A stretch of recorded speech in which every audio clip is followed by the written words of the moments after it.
എല്ലാവർക്കും എൻ്റെ പുതിയ വീഡിയോയിലേക്ക് സ്വാഗതം. ധനുഷ്കോടിന്ന് പറഞ്ഞ ഒരു ഗോസ്റ്റ് ടൗണിലേക്കാണ് ഇന്നത്തെ യാത്ര. ധനുഷ്കോടി അരിച്ചാൽമുണ്ടയിന് ഓരോ ടിപ്പിലേക്കുള്ള ഒരു യാത്ര. എല്ലാവർക്കും എൻ്റെ പുതിയ വീഡിയോയിലേക്ക് സ്വാഗതം. അങ്ങനെ പിറ്റേ ദിവസം രാവിലെ 5 മണിയായി.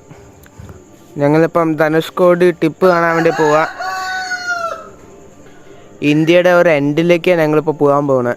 എന്തായാലും നമുക്ക് യാത്ര തുടങ്ങാം. ഇവിടെ നിന്ന് രാമേശ്വരത്തിന് ഒരു 10-20 കിലോമീറ്റർ ദൂരമുണ്ട്. ധനുഷ്കോടി ശരിക്കും പറഞ്ഞ ഒരു ഓൾഡ് അബാൻഡൻഡ് സിറ്റിയാണ്. 19th സെഞ്ച്വറിയിൽ ഒരു സൈക്ലോണിൽ തകർന്നു പോയ ഒരു നഗരമാണ് ധനുഷ്കോടി. എന്തായാലും അത് കാണാൻ പോകാം നമുക്ക്.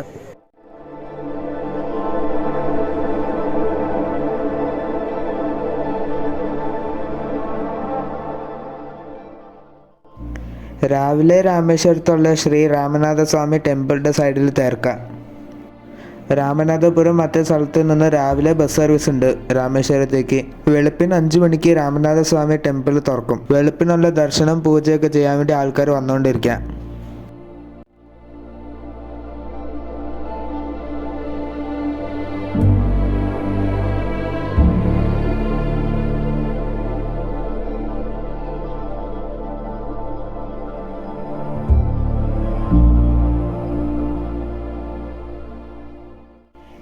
ധനുഷ്കോടിയിലേക്കുള്ള ചെക്ക് പോസ്റ്റാണ് ഈ കാണുന്നത്.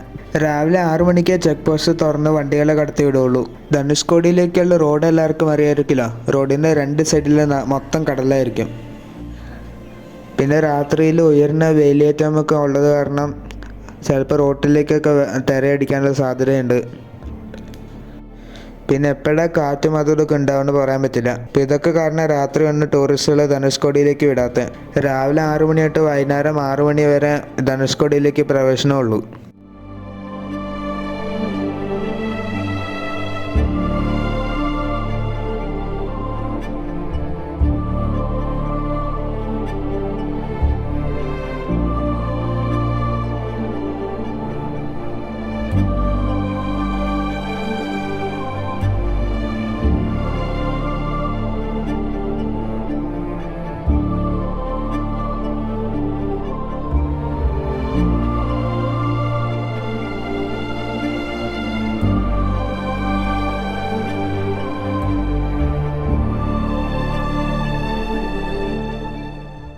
അങ്ങനെ ധനുഷ്കോടിയിൽ എത്തിയിരിക്കുകയാണ്.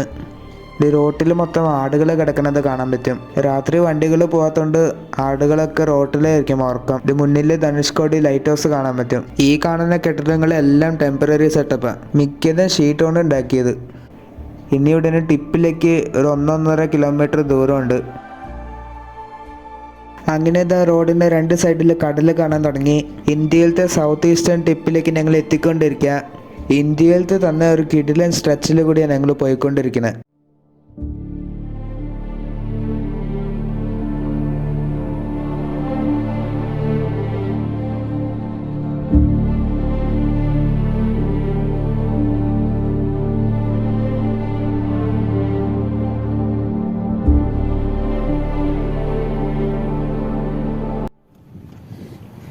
അങ്ങനെ ധനുഷ്കോടി ടിപ്പ് എന്നറിയപ്പെടുന്ന അരേച്ചാൽ മുനയിലെത്തി. ഇതാണ് കേട്ടോ ഇന്ത്യയുടെ സൗത്ത് ഈസ്റ്റേൺ ടിപ്പ്, ഇന്ത്യയുടെ ഒരു അറ്റം. വണ്ടി ഇവിടെ പാർക്ക് ചെയ്ത് എല്ലാവരും വെച്ചടിച്ചാണ് കേട്ടോ ഇങ്ങോട്ട് വരണേ. ഒരു വണ്ടി അങ്ങോട്ട് തിരിച്ച് പോകണില്ലല്ലോ, എല്ലാവരും 2 ലെയിനിൽ ഇങ്ങനെ റേസ് ചെയ്താണ് വരണേ. എന്തായാലും റോഡിന് എന്താണിത്, ചുറ്റും കടൽ. Jana, back, say hi.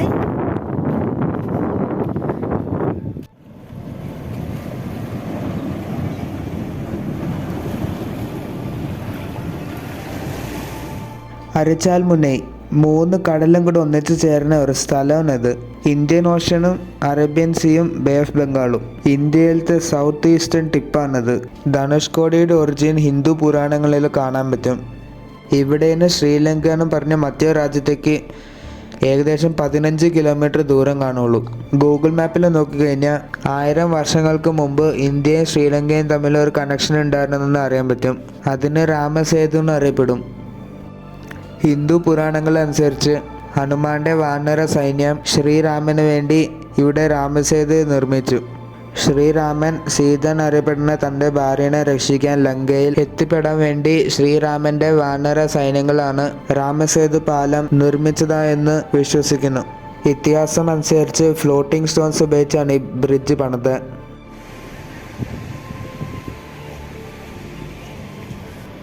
എന്ത് വൃത്തിയാ നോക്ക് കടൽ. അടിയിലത്തെ അതൊക്കെ ക്ലിയർ ആയിട്ട് കാണാം. അങ്ങനെ കടലിലെ കുറെ കൊക്കുകൾ കാണാൻ പറ്റും. നമുക്ക് ഒട്ടും തിരയില്ല, ഒട്ടും ആഴം ഇല്ലാത്ത ഒരു ബീച്ച്. ഇത് ശരിക്കും പറഞ്ഞാൽ സാൻഡ് ബാങ്കിൻ്റെ മുകളിലാണ് ഞങ്ങളിപ്പോൾ നിൽക്കണേ. ഈ സാൻഡ് ബാങ്ക് ഇങ്ങനെ തിരയൊക്കെ വരുന്ന അനുസരിച്ച് മാറിക്കൊണ്ടിരിക്കും ഇതിൻ്റെ ലൊക്കേഷൻ.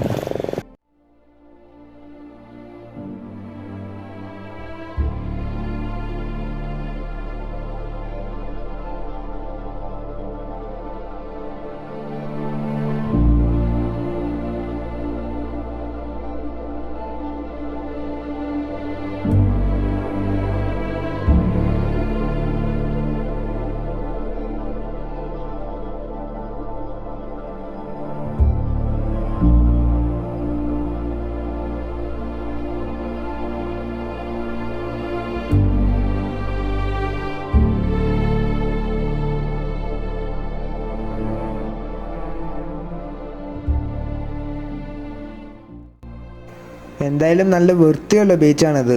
വലിയ തിരയൊന്നും ഇല്ലാത്ത നല്ല ക്ലീൻ സ്ഥലം. എൻ്റെ അനിയത്തി കുറേ എൻജോയ് ചെയ്തു. വിളിച്ചിട്ടും വെള്ളത്തിന് ഇറങ്ങണില്ല, അത്രത്തോളം എൻജോയ് ചെയ്തു കുറേ നേരം. ധനുഷ്കോടിയിലത്തെ അബാൻഡൻ്റെ കാഴ്ചകൾ നമുക്ക് ഇനി കാണാൻ പോകാം. ഇവിടെ സമയം പോകുന്തോറും തിരക്ക് കൂടിക്കൊണ്ടിരിക്കുക. നമുക്ക് എന്തായാലും ലൈറ്റ് ഹൗസിൻ്റെ ഭാഗത്ത് പോയി അവിടെ പഴയ അബാൻഡൻ്റെ പള്ളിയും റെയിൽവേ സ്റ്റേഷനൊക്കെ ഉണ്ട്. പണ്ട് ധനുഷ്കോടി വരെയൊക്കെ റെയിൽവേ സർവീസ് ഉണ്ടായിരുന്നു. ഇപ്പോൾ സൈക്ലോണിന് ശേഷം അതൊക്കെ തകർന്നു പോയ കാഴ്ചകളായിരിക്കും ഇപ്പോൾ നമ്മൾ കാണാൻ പോകുന്നത്. അങ്ങനെ അരച്ചാൽ മുന്നേലത്തെ കാഴ്ചകളൊക്കെ കണ്ടിട്ട് ധനുഷ്കോടിയിലത്തെ അബാൻഡൻഡ് കാഴ്ചകൾ കാണാൻ വേണ്ടി ഞങ്ങൾ തിരിച്ചു പോയിക്കൊണ്ടിരിക്കുക. ആൾക്കാർ ഇപ്പോഴും ടിപ്പിലേക്ക് വന്നുകൊണ്ടിരിക്കുക. ഇവിടെ റോഡിൻ്റെ 2 സൈഡിൽ ചെറിയ കച്ചവട സ്ഥലങ്ങളൊക്കെ ഉണ്ട്. എന്ത് നല്ല വ്യൂ ആണല്ലേ. നല്ല സ്ട്രെയിറ്റ് റോഡിൻ്റെ 2 സൈഡിൽ നീല കളറിൽ കിടക്കുന്ന കടൽ.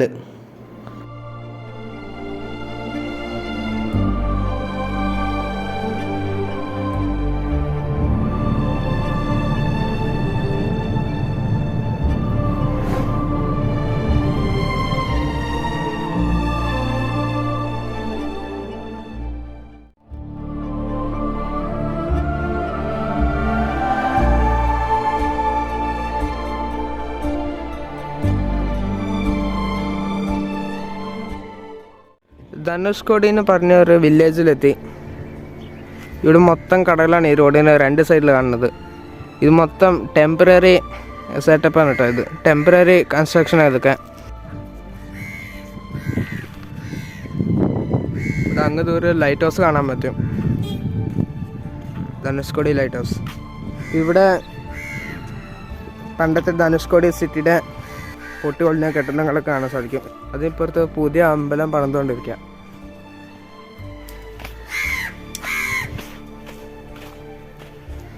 നമുക്ക് അന്നത്തെ കാലത്ത് ഒരു വീടായിരുന്നു ഇത്.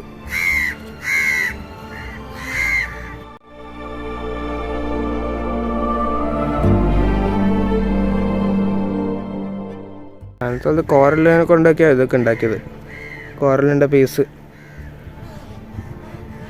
കുറേ കേട്ടോ. ഈ ഏരിയയിലാണ് കൂടുതൽ അബാൻഡൻ സ്ട്രക്ചറുകൾ കാണാൻ സാധിക്കുന്നത്. അങ്ങോട്ട് പഴയ ഒരു പള്ളി കാണാം. പിന്നെ ആ ബോർഡിൻ്റെ അപ്പുറത്ത് റെയിൽവേ സ്റ്റേഷൻ കാണാം. അങ്ങോട്ട് പോകാം. അത് നോക്ക്,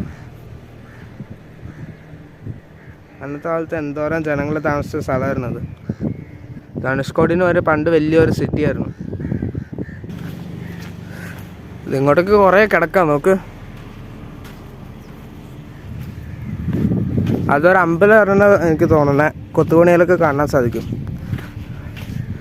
ഇതൊക്കെ ഓരോരോ വീടുകളും ബാക്കി കെട്ടിടങ്ങളാണ്.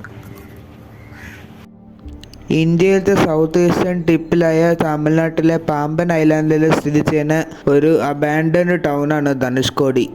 1964 രാമേശ്വരം സൈക്ലോണിൽ തകർന്നു പോയ ടൗണാണിത്. ആ സംഭവത്തിന് ശേഷം ജനവാസമില്ലാതെ തുടർന്നുകൊണ്ടിരിക്കുകയാണ്. 1964 ഡിസംബർ 22 വരെ ധനുഷ്കോടി എന്ന് പറഞ്ഞ ഈ ഒരു സ്ഥലം പോർട്ടും റെയിൽവേ നെറ്റ്വർക്കായിട്ട് ഒരു വലിയ സിറ്റിയായിരുന്നു. അന്ന് നടന്ന സൈക്ലോണിൽ ഏകദേശം 1500 ആൾക്കാരുടെ ജീവിതം നഷ്ടപ്പെട്ടു. അതുകൂടാതെ പാമ്പൻ പാലത്തിലൂടെ കടന്നുകൊണ്ടിരുന്ന പാസഞ്ചർ ട്രെയിനിലുള്ള 115 ആൾക്കാരുടെ ജീവിതം നഷ്ടപ്പെട്ടു. ഏകദേശം 280 km/h കാറ്റിൻ്റെ സ്പീഡും 7 മീറ്ററോളം ഉയരമുള്ള തിരക്കടിച്ച് മുങ്ങിപ്പോയ സ്ഥലമായിരുന്നത്. അതിനുശേഷം 2004 ഡിസംബറിൽ അന്നുണ്ടായ സൈക്ലോണിൻ്റെ 40ാമത്തെ ആനിവേഴ്സറി സമയത്ത് ധനുഷ്കോടിയുടെ ചുറ്റുമുള്ള കടൽ തീരപ്രദേശത്ത് നിന്ന് 500 മീറ്റർ റിസീഡ് ചെയ്തു.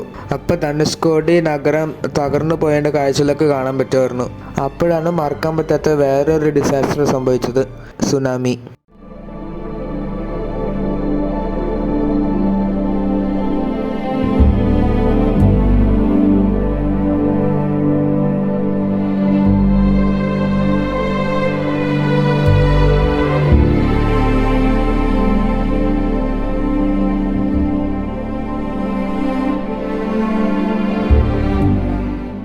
ഈ റൈറ്റ് സൈഡിൽ കാണുന്നതെല്ലാം കടകളാണ്. ഇതും ഈ തെങ്ങിൻ്റെ പോലെ കൊണ്ട് ഷീറ്റ് കൊണ്ടൊക്കെ ഉണ്ടാക്കിയ ഒരു ടെമ്പററി സ്ട്രക്ചറാണത്.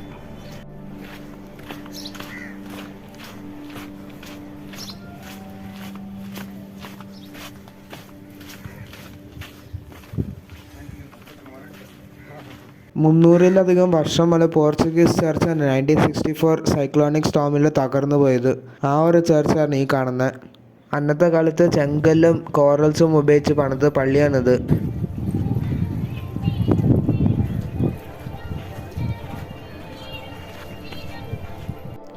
ഇത് പള്ളിയുടെ ഉൾഭാഗമാണിത്. ചെറിയ പള്ളിയാണ് കേട്ടോ. ദാൽത്താരൊക്കെ കാണാൻ പറ്റും.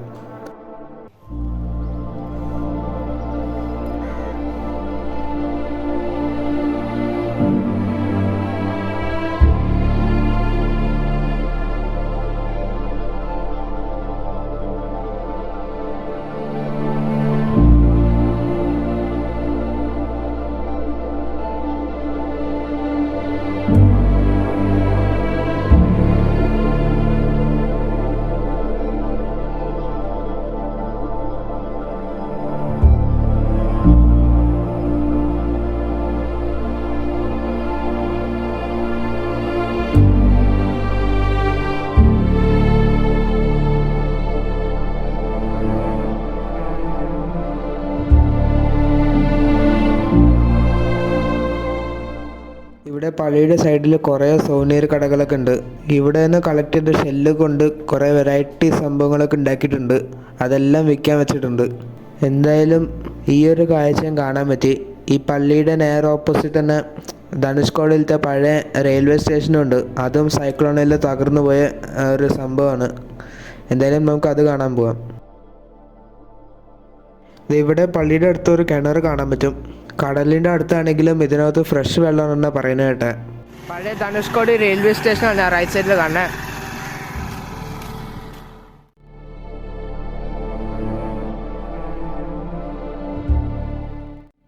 ധനുഷ്കോടിയിലത്തെ മറ്റൊരു സൈറ്റാണ് അബാൻഡൻഡ് റെയിൽവേ സ്റ്റേഷൻ. അതേ വർഷത്തിൽ സംഭവിച്ച സൈക്ലോണിൽ തകർന്നു പോയ റെയിൽവേ സ്റ്റേഷനാണിത്. പാമ്പൻ ജംഗ്ഷൻ റെയിൽവേ സ്റ്റേഷനിൽ നിന്ന് ഡൈവേർട്ടായ 2 ബ്രാഞ്ചുകളിൽ ഒന്നാണിത്. ആദ്യത്തെ branch Pamban junction Rameswaram branch line, രണ്ടാമത്തേത് Pamban junction Dhanushkodi branch line. ഈ 2 അന്നത്തെ സൈക്ലോണിൽ തകർന്നു പോയി. സൈക്ലോൺ കഴിഞ്ഞതിന് ശേഷം ഉടനെ രാമേശ്വരം ബ്രാഞ്ച് ലൈൻ വീണ്ടും കൺസ്ട്രക്ട് ചെയ്തിട്ട് ജനങ്ങൾക്ക് തുറന്നു കൊടുത്തു. പക്ഷേ ധനുഷ്കോടി ബ്രാഞ്ച് ലൈന് ഇപ്പോഴും റീകൺസ്ട്രക്ട് ചെയ്തിട്ടില്ല. ഇപ്പോൾ ലൈന് റീകൺസ്ട്രക്ട് ചെയ്യാൻ വേണ്ടി ഫണ്ട്സ് ശരിയാക്കിക്കൊണ്ടിരിക്കുക. ധനുഷ്കോടിയുടെ ഹിസ്റ്ററി മൊത്തം ഈ ഒറ്റ ഫ്ലെക്സിൽ കൊടുത്തിട്ടുണ്ട്. ഇതിൽ ഫോട്ടോയിൽ കാണാൻ പറ്റും ബിഫോർ 1964 എങ്ങനെയായിരുന്നു ധനുഷ്കോടി. ബ്രിട്ടീഷ് സമയത്ത് ധനുഷ്കോടി ഹാർബർ വിത്ത് റെയിൽവേ ട്രാക്ക്. നോക്ക്, ബോട്ട് മെയിൽ ട്രെയിനൊക്കെ ഉണ്ടായിരുന്നു ധനുഷ്കോടിയിലേക്ക്. എന്തായാലും 1964 ശേഷം അതെല്ലാം ഒരു ഹിസ്റ്ററി മാത്രം.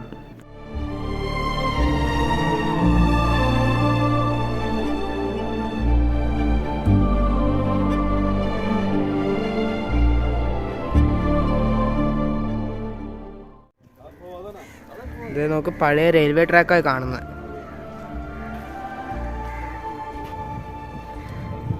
നോക്ക്, ബ്രിട്ടീഷുകാർ പണ്ടത്തെ റെയിൽവേ സ്റ്റേഷനായിരുന്നു ഇത്. 1964 അതിഭീകരമായ സൈക്ലോണിൽ തകർന്ന് കിടക്കുന്ന അവസ്ഥയായിപ്പം. നോക്ക്, പണ്ട് എന്ത് വലിയ നഗരമായിരുന്നു ഇത്. ഇപ്പം ഇവിടെ ഒരു അപ്പൂപ്പനോട് ചോദിച്ചപ്പോൾ പറയാം, ഇതിനപ്പുറത്ത് 3 കിലോമീറ്റർ അങ്ങോട്ട് നഗരം ഉണ്ടായിരുന്നു. ഇപ്പോൾ കടലിൽ കയറി ഇവിടെ ഇപ്പോൾ റോഡിൻ്റെ തൊട്ടടുത്ത് വരെയായി. ആ പുയൽ വരുമ്പോഴെല്ലാം നീങ്ങിയിരുന്നേ അല്ലേ? பெரிய புயல் வரும்போதெல்லாம் நீங்கள் இங்கே இருந்தியா? இல்லை, நான் பக்கத்து ஊரில். அப்போ அந்த புயல் வரும்போது இருந்தே யாராவது இருக்கீங்களா இப்போ இங்கே?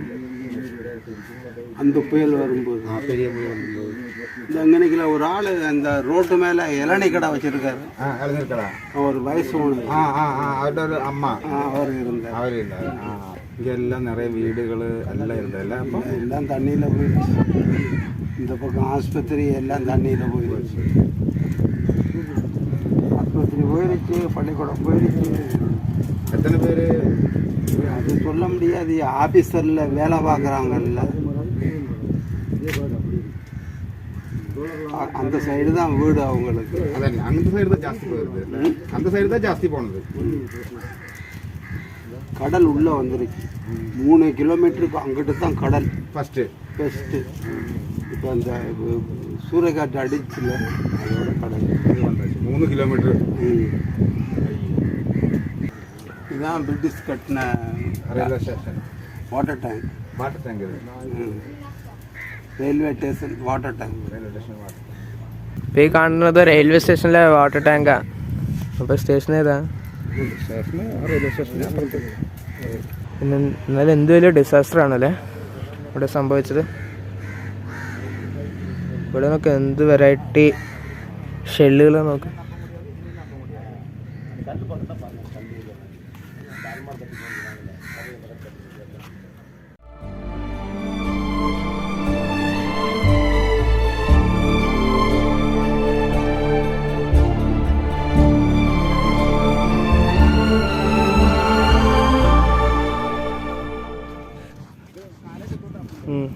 ഇവിടെ പോകുന്നിടത്ത് ഒരു ബോട്ട് കരയിലേക്ക് കയറ്റുന്ന കാഴ്ച കണ്ടു. ഇവിടെ ഒരു പ്രത്യേക രീതിയിൽ അവർ ബോട്ട് കരയിൽ കയറ്റണ, അവർ പാട്ടൊക്കെ പാടിയിട്ട് ബോട്ട് ഇങ്ങോട്ട് കയറ്റണ. അപ്പോൾ എന്തായാലും നമുക്കത് പോയി ഷൂട്ട് ചെയ്യാം. ഇവിടെ ഈ പുല്ല് കാണുന്നത് മുള്ളുചെടിയാണ് കേട്ടോ. ഈ ഭാഗത്ത് മുഴുവൻ കാണാൻ സാധിക്കും. അവർ ബോട്ട് അടുപ്പിക്കല്ല കേട്ടോ, മീൻ പിടിക്കുന്ന വല അവർ കരയിലേക്ക് കയറ്റുക.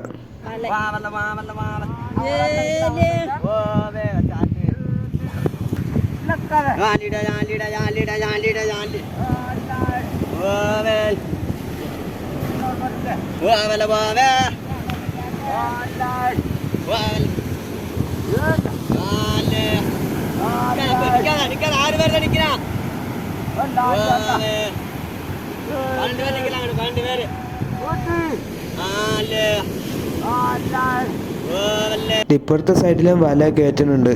ഇവിടെയും കുറച്ചുകൂടെ എനർജറ്റിക് ആയിട്ട് പാടുന്നുണ്ട്.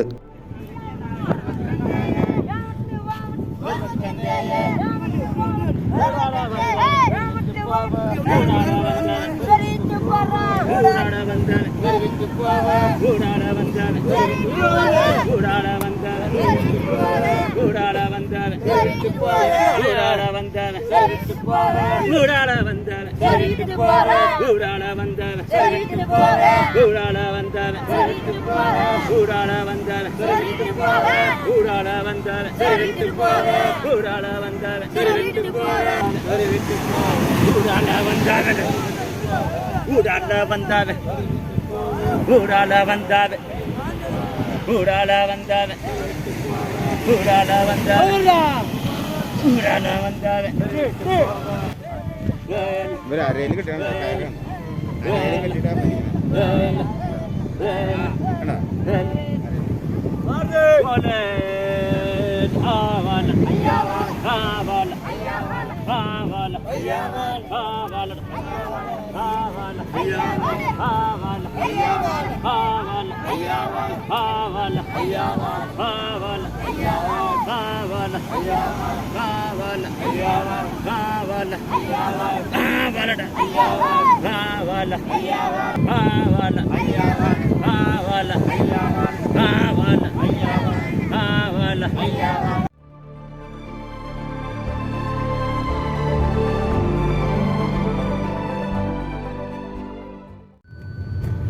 ധനുഷ്കോടിയിൽ ഒരു കടൽപ്പാലം ഉണ്ട്.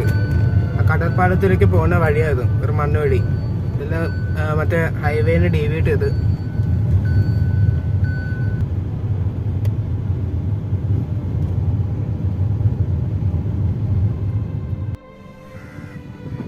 ആ കാണാണ് കേട്ടോ കടൽപ്പാലം. ഇത് ഫിഷിങ്ങിൻ്റെ ഏരിയ. മീൻ പിടിക്കാൻ ബോട്ടുകൾ കുറേ ഉണ്ട് ഇവിടെ.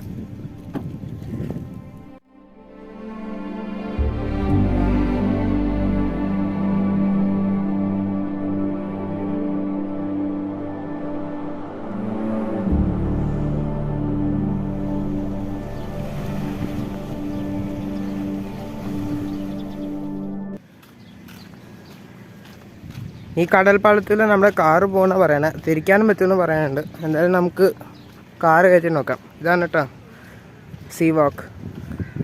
ഇതൊരു ബോട്ട് ചെട്ടിയും കൂടിയാണ്. മീൻ പിടിക്കുന്ന ബോട്ടുകളൊക്കെ ഇവിടെ വരും. ഇത് വലയൊക്കെ ഉണ്ടോ?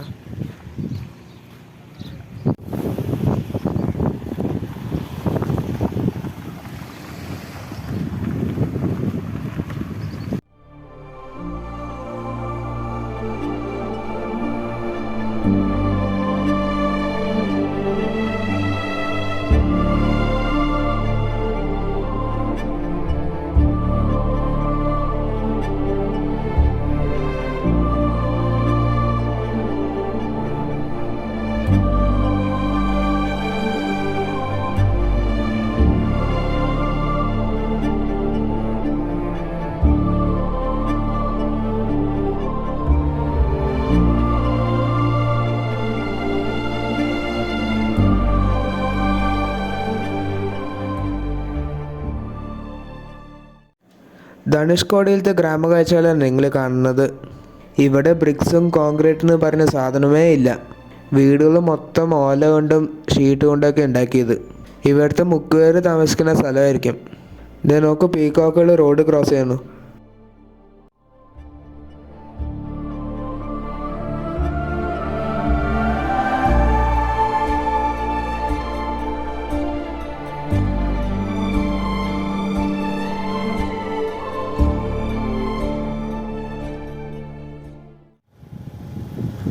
ഇത് കണ്ടോ പോകുന്ന വഴി ഇവിടെ ഒരു പള്ളി, ഒരു ചെറിയ കുട്ടി പള്ളി. മറ്റേ പൊട്ടിപ്പൊളിഞ്ഞ പള്ളിക്ക് പകരമായിട്ട് പണിത ഒരു പള്ളിയായിരിക്കാം. പക്ഷെ തിരയടിച്ച് ഉപ്പ് കാത്തൊക്കെ അടിച്ച് അതിൻ്റെ പെയിൻ്റൊക്കെ പോയി. ഇത് നല്ല സ്ട്രെയിറ്റ് വഴിയില്ലേ. രണ്ട് സൈഡിലും കടൽ.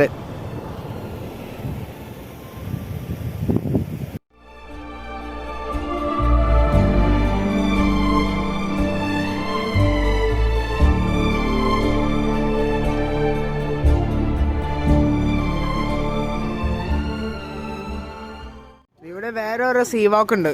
നമ്മൾ നേരത്തെ കണ്ട പോലെ തന്നെ ഒരു സീ വാക്കാണ്. ഇത് കുറച്ച് പഴക്കമുണ്ട്. ഇവിടെ കുറേ കടകളുണ്ട് കേട്ടോ. കക്ക കൊണ്ട് കുറേ സംഭവങ്ങൾ ഉണ്ടാക്കി വെക്കുന്നുണ്ട്. ഇത് പഴക്കമുണ്ടെന്ന് കണ്ടാലേ മനസ്സിലാവും. അതിൻ്റെ അകത്ത് കയറാനൊന്നും പറ്റില്ല. സീ വാക്കിൽ കയറാനൊന്നും പറ്റില്ല. ഇവിടെ ഇത് അടച്ചിട്ടു.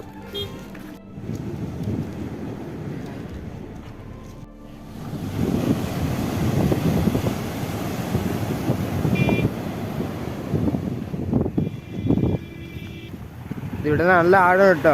ഇതൊരു ഡേഞ്ചറസ് ബീച്ചാണ്. നല്ല വലിയ തിരയൊക്കെ ഉണ്ട്.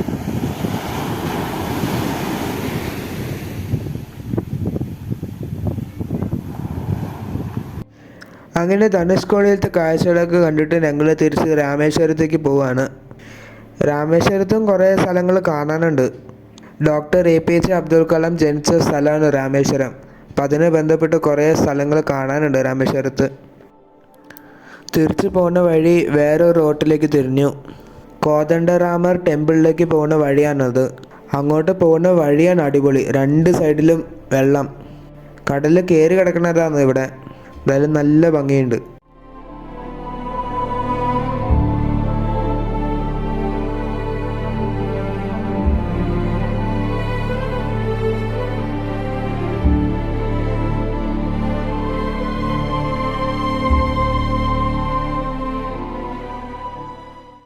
കോദണ്ഡരാമസ്വാമി ടെമ്പിൾ എന്നറിയപ്പെടുന്ന ഈ അമ്പലം ഹിന്ദു ഡൈറ്റി രാമന് ഡെഡിക്കേറ്റ് ചെയ്ത ഒരു ക്ഷേത്രമാണിത്. രാമേശ്വരത്തിൽ നിന്ന് 13 കിലോമീറ്റർ ദൂരമുണ്ട്.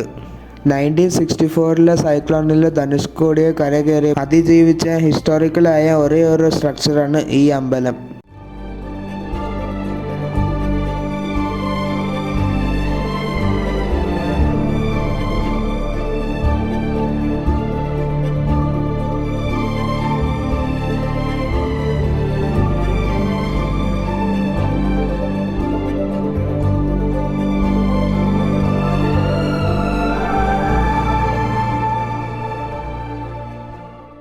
ഡോക്ടർ APJ അബ്ദുൽ കലാമിൻ്റെ വീട്ടിലേക്ക് പോകുന്ന വഴിയാണിത്. ചെറിയ ഇടുങ്ങിയ വഴിയിൽ കൂടെ പോയിക്കൊണ്ടിരിക്കുക.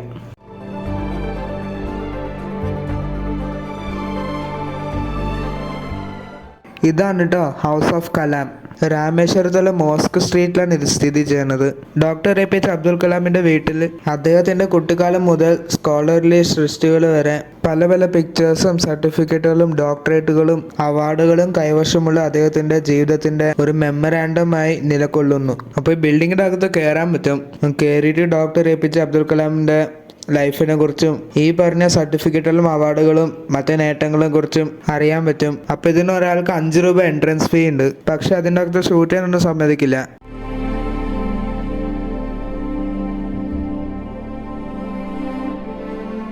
ആ മുന്നിൽ കാണുന്ന ഹൈറ്റുള്ള ടവർ രാമേശ്വരത്തുള്ള ടെലിവിഷൻ ടവറാണ്. 1060 ഫീറ്റ് ഉയരമുള്ള ഈ ടവർ ദൂരദർശൻ ടെലിവിഷൻ ബ്രോഡ്കാസ്റ്റ് ചെയ്യാനായിട്ട് അവർ ഉപയോഗിക്കുന്നു. 1995 പണിത TV ടവറാണത്.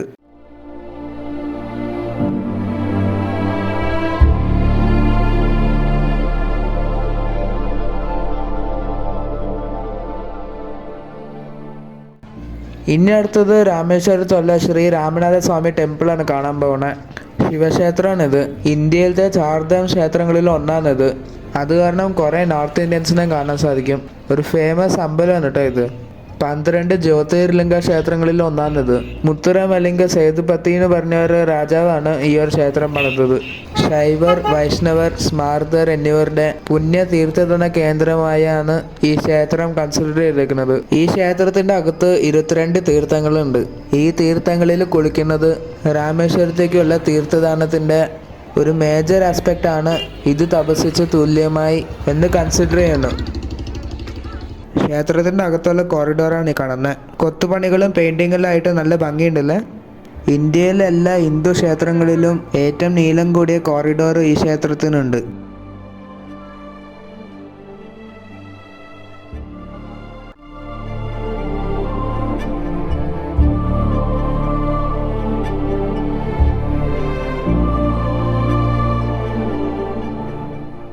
ഈ ക്ഷേത്രത്തിലുള്ള തീർത്ഥങ്ങളിൽ കുളിക്കാൻ വേണ്ടി വെള്ളം കോരുന്ന ബക്കറ്റുകളൊക്കെ വെച്ചിട്ടുണ്ട്.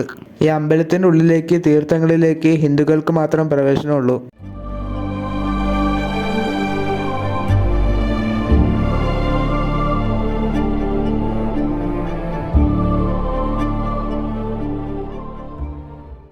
അങ്ങനെ ധനുഷ്കോടിയിലത്തെ കാഴ്ചകളൊക്കെ കണ്ടിട്ട് ഇവിടെ രാമേശ്വരം അമ്പലത്തിലൊക്കെ പോയി ഉൾഭാഗമൊക്കെ കണ്ട് പിന്നെ അമ്പലത്തിൻ്റെ അടുത്തായിട്ടുള്ള ഒരു വെജ് റെസ്റ്റോറൻറ്റിൽ പോയി നല്ല ഊണ് കഴിച്ചു.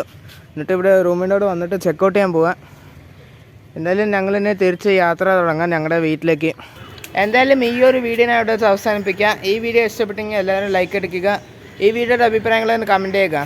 ഈ ചാനൽ ആദ്യമായിട്ട് കാണുന്നവരൊന്ന് സബ്സ്ക്രൈബ് ചെയ്യുക. എന്തായാലും മറ്റൊരു വീഡിയോ പാമ്പൻ പാലത്തിൻ്റെ കിടിലൻ കാഴ്ചകളും പിന്നെ അത് കഴിഞ്ഞിട്ട് ഞങ്ങൾ മധുരൈ ഡിണ്ടിഗൽ വഴിയാണ് ബാംഗ്ലൂർക്ക് പോകുന്നത്.